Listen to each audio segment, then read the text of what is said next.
எதிர்நாடுடைய சிவனே போற்றி, எந்நாட்டவர்க்கும் இறைவா போற்றி. உலகெங்கும் நிறைந்திருக்கும் ஸ்ரீ குபேரன் யூடியூப் நேயர்கள் அனைவருக்கும் ஜோதிடர் யோகி ஜெயப்பிரகாஷின் அன்பான வணக்கங்கள்.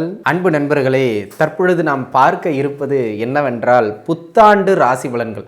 புத்தாண்டா இப்போதானங்க போச்சு, அது ஆங்கில புத்தாண்டு. நாம் நம்முடைய தமிழர் மரபை தழுவி நாம் கொண்டாடுகின்ற சித்திரை 1ஆம் தேதியே நம்முடைய தமிழ் வருடம் பிறக்கின்றது நண்பர்களே.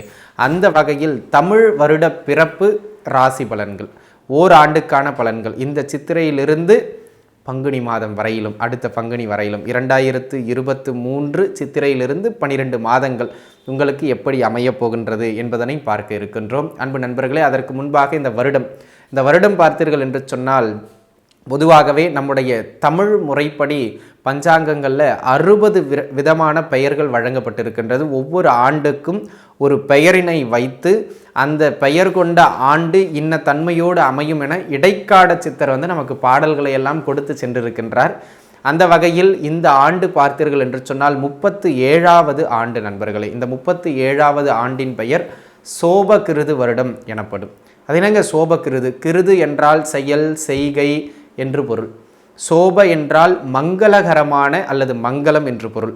இப்போது பார்த்தீங்க அப்படின்னு சொன்னால், போன வருடம் சுபக்கிருதுன்னு பார்த்தோம். சுபக்கிருதுன்னா நற்செய்கை, சுப என்றால் நன்மைன்னு அர்த்தம்ங்க. அதுபோல் சோப என்றால் மங்களகரமானது என்று பொருள். அந்த வகையில் இந்த ஆண்டு பஞ்சாங்கத்தில் மங்களகரமான விஷயங்கள், மங்களகரமான செயல்கள் அதிகம் நடைபெறுகின்ற ஆண்டு. மக்கள் ஒருவரோடு ஒருவர் நட்பு பாராட்டுகின்ற ஆண்டு, மும்மாறி பொழிகின்ற ஆண்டு, விளைச்சல்கள் நன்றாக வருகின்ற ஆண்டு, அன்பு செழிக்கின்ற ஆண்டு அப்படின்னு இடைக்காட சித்தர் பாடி வச்சுட்டு போயிருக்கார். அது ஒரு வகையில் சித்தர்கள் கூறியது உண்மையாகவும் இருக்கும். அந்த வகையில் இந்த ஆண்டு மங்களகரமான செயல்கள் நடக்கின்ற ஒரு மங்களகரமான ஆண்டு நண்பர்களே. அவ்வாறாக இருக்கின்ற பட்சத்தில் இந்த ஆண்டில் கிரக நிலைகளை பார்க்கலாம். இந்த ஆண்டு முழுக்கவும் பார்த்தீர்கள் என்று சொன்னால், ஏன்னா நம்ம 4 கிரகங்களின் அடிப்படையில் தான் இந்த வருட பலன்கள் கணிக்கப்படுகின்றது. அந்த வகையில் சனியின் அமர்வு இவ்வாண்டு முழுக்கவும் உங்களுக்கு கும்பராசியில் அமைய இருக்கின்றது. குருவின் அமர்வு இந்த ஆண்டு முழுக்கவும் உங்களுக்கு மேச ராசியில் அமைய இருக்கின்றது. இந்த ராகு கேதுக்களின் அமர்வு பார்த்தீர்கள் என்று சொன்னால், இந்த ஆண்டு மத்தியம பகுதி வரையும் முதல் 5 மாதங்கள், அதாவது அக்டோபர் மாதம் வரையிலும், 2023 அக்டோபர் மாதம் வரையிலும் அவர்கள் இருக்கின்ற இடம் உங்களுக்கு தெரியும். தற்பொழுது இருக்கின்ற மேஷம், துலாம் ராசிக்குள்ளாக வீற்றிருப்பார்கள். இந்த மாண்டின் மத்தியம பகுதியில் அக்டோபர் மாதத்தில் மீனத்துக்குள்ளாக ராகு வந்து விடுவார், கன்னிக்குள்ளாக கேது வந்து விடுவார். இந்த அமைப்புகளில் தாங்க ராஜ கிரகங்கள் அமைய இருக்கின்றார்கள். இவ்வாறாக இடம் மாறுகின்ற இந்த கிரகங்களும், இந்த 4 ராஜ கிரகங்களும் சேர்ந்து இந்த மங்களகரமான செயல்கள் நிகழக்கூடிய இந்த ஆண்டில் உங்களுடைய வாழ்க்கையில் என்ன மங்களகரமான செயல்களை எல்லாம் கொடுக்க இருக்கின்றார்கள். இந்த 4 நாயகர்களினுடைய ஆட்டம் உங்களுடைய ராசிக்கு என்ன விதமான நற்பலன்களை எல்லாம் வழங்க இருக்கின்றது என்பதனை தொடர்ந்து விரிவாக நாம் பார்க்கலாம். வாருங்கள். ரிஷபராசி நேயர்களே, ரிஷபத்தை பொறுத்த மட்டிலும் இந்த ஆண்டு பார்த்தீர்கள் என்று சொன்னால் ஒரு ஆகச்சிறந்த நன்மைகளை வழங்குகின்ற ஒரு ஆண்டு என்று தான் கூறுவேன். எந்த விஷயங்கள் எல்லாம் உங்களுக்கு நல்ல மேன்மையான அமைப்புகள் உண்டு நண்பர்களே. முதல்ல இந்த ஆண்டு பார்த்தீர்கள் என்று சொன்னால், வேலை வாய்ப்புகளே இல்லாமல் தவித்து கொண்டிருக்கின்ற ஒரு நட்பு வட்டாரங்களுக்கு வேலை வாய்ப்புகளை வழங்குகின்ற ஒரு நல்ல ஆண்டாக இவ்வாண்டு அமையப்பெறுகின்றது அப்படிங்கிறத நீங்கள் மனசில் வச்சுக்கணும்.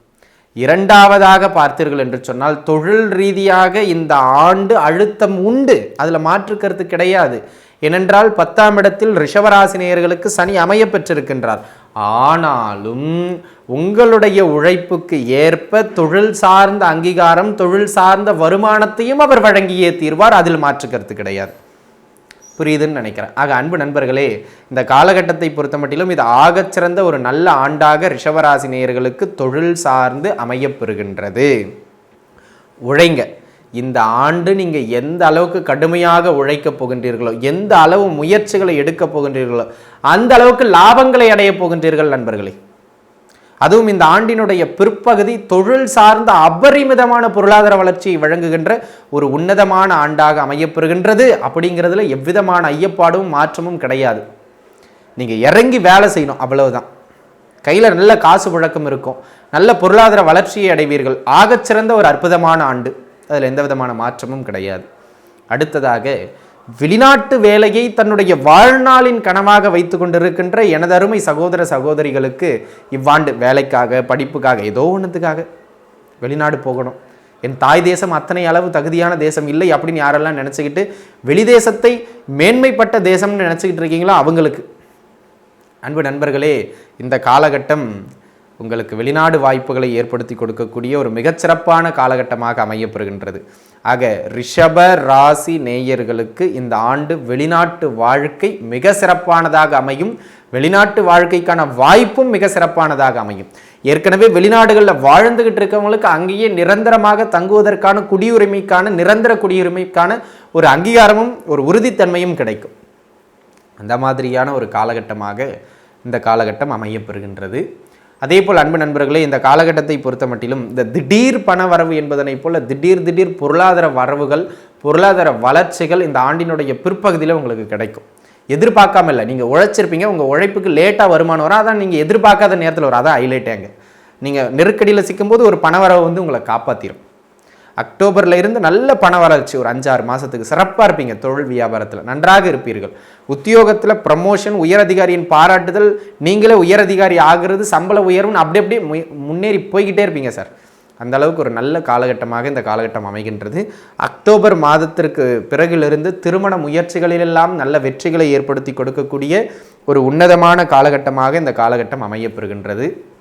புத்திரபாக்கியம் சார்ந்து இயல்பாக முடியாது, கொஞ்சம் மருத்துவம் பார்க்கணும் அப்படின்னு நினச்சிக்கிட்டு இருந்தவங்களாம் இந்த அக்டோபருக்கு பிறகு மருத்துவம் பாருங்கள். மருத்துவ உதவிக்கு பிறகாக புத்திரபாக்கியம் கிடைக்கக்கூடிய ஒரு உன்னதமான காலகட்டமாக இந்த காலகட்டம் அமையவிருக்கின்றது என்பதனை நீங்கள் மனதில் வைத்துக் கொள்ளுங்கள். அதே போல் இந்த காலகட்டத்தில் பார்த்தீங்க அப்படின்னு சொன்னால் அன்பு நண்பர்களே, இந்த அமைப்புகள் என்னது, சுப விரயங்கள் சற்று அதிகரிக்கின்ற காலகட்டம். குறிப்பாக இல்லத்தரசிகள் வீட்டுக்கு தேவையான சில அலங்கார பொருட்கள், வீட்டை அலங்கரிப்பது மாதிரியான சில பொருட்கள், உங்களை அலங்கரித்துக் கொள்வது மாதிரியான ஆடை ஆபரணங்கள், இவற்றையல் அதாவது நான் சொல்வது பெரிய பெரிய பட்ஜெட்டில் 2 சவரனில் 3 சவரனில் 5 சவரனில் ஆயிரக்கணக்கில் எடுக்கின்ற பொருட்களை சொல்கிறேன். அந்த மாதிரியான பொருட்களினுடைய சேர்க்கை, மின்சார சாதனங்களினுடைய சேர்க்கை, இவற்றை செய்வதற்கு இந்த காலகட்டம் மிக உகுந்த நல்ல காலகட்டமாக அமையப்பெறுகின்றது. தாராளமாக நீங்கள் முயற்சி செய்து அவற்றை ஏற்படுத்தி கொள்ளலாம் அப்படிங்கிறத நீங்கள் மனசில் வச்சுக்கணும். அது ஒரு விஷயம். அதே போல் அன்பு நண்பர்களே, இந்த காலகட்டத்தை பொறுத்த மட்டிலும் வேறெங்கு எங்களுக்கு சிறப்பான நல்ல அமைப்பு உண்டு அப்படின்னு கேட்டீங்கன்னா, முதலீடுகள் செய்கிறதுக்கு, தொழில் சார்ந்த முதலீடுகள் செய்கிறதுக்கு, புதிய தொழில் தொடங்குவதற்கு இந்த காலகட்டம் ஆகச்சிறந்த நல்ல காலகட்டமாக அமையப்பெறுகின்றது.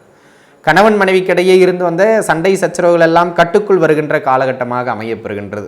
இதிலெல்லாம் உங்களுக்கு நல்ல ஏற்றம். படிக்கின்ற குழந்தைகளை பொறுத்த மட்டிலும் படிப்பில் நல்ல ஏற்றமும் மேன்மையும், பிடிச்ச பாடங்களை தேர்ந்தெடுத்து படிக்கின்ற வாய்ப்புகளும் கிடைக்கக்கூடிய மிக உன்னதமான நல்ல காலகட்டமாக இக்காலகட்டம் அமையப்பெறுகின்றது அப்படிங்கிறத நீங்கள் மனசில் வச்சுக்கணுங்க.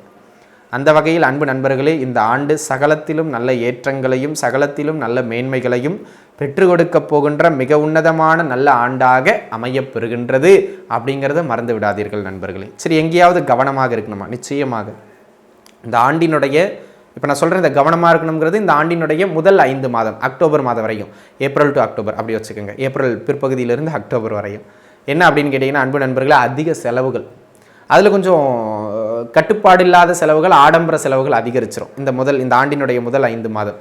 ஆக வீண் விரயங்களை கட்டுப்படுத்த வேண்டும் அப்படிங்கிறத மனசில் வச்சுக்கணும். இந்த முதல் 5 மாதம் தான் மருத்துவ செலவுகளும் சற்று அதிகரிக்கின்ற மாதம் இந்த ஒரு 5 மாதம், இந்த ஆண்டினுடைய முதல் 5 மாதம். ஆக உடல்நிலையிலும் சற்று கவனமாக இருக்க வேண்டியது அவசியம் அப்படிங்கிறத நீங்கள் மனசில் வச்சுக்கணும். அதே போல் ஆடம்பர விரயமும் மருத்துவ விரயமும் இந்த 2த்திலேயும் மட்டும் இந்த ஆண்டு நீங்கள் கவனமாக இருந்து கொண்டீர்கள் என்றால் போதுமானது. உறக்கத்தை முறையாக நேரத்திற்கு வைத்துக் கொள்ள வேண்டியது மிக அவசியம் நண்பர்களே. காலம் தாழ்ந்து உறங்குவதை தயை கூர்ந்து தவிர்த்து கொள்ளுங்கள் எனது அருமை ரிஷபராசி சகோதர சகோதரிகளை.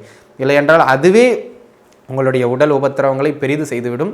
கவனமாக இருந்து கொள்ள வேண்டியது அவசியமானது. சரிங்க, இதையெல்லாம் தவிர்ப்பதற்கு பரிகாரங்கள் அப்படின்னு கேட்பீங்க. பரிகாரங்கள் என்று பார்க்கின்ற பொழுது இந்த காலகட்டத்தில் என்ன பரிகாரங்கள் செய்கிறது சிறப்பு அப்படின்னு கேட்டிங்கன்னா, தான தர்மங்கள், இயலாதவர்களுக்கு உங்களால் இயன்ற உணவு, உங்களால் இயன்ற உடை, உங்களால் இயன்ற பொருளாதாரம், உங்களால் இயன்ற சேவை, உங்களால் இயன்ற அன்பு, இவற்றை தானமாக வழங்கினீர்கள் என்று சொன்னால் ரிஷபராசி நேயர்களுக்கு இந்த ஆண்டு பெரும்பான்மையான தீமைகள் குறைந்து பெரும்பான்மையான நன்மைகள் அதிகரிக்கின்ற ஒரு ஆண்டாக அமையும். அப்படிங்கிறதுல எவ்விதமான ஐயப்பாடும் கிடையாது. நன்றாகவே இருப்பீர்கள். வாழ்த்துக்கள். நன்றி. ஸ்ரீ குபேரன் டிவியை பார்த்தமைக்கு நன்றிகள். மேலும் இது போன்ற தகவல்களை தெரிந்து கொள்ள ஸ்ரீ குபேரன் டிவியை சப்ஸ்கிரைப் செய்யுங்கள். மறக்காமல் பெல் ஐக்கானை கிளிக் செய்யுங்கள்.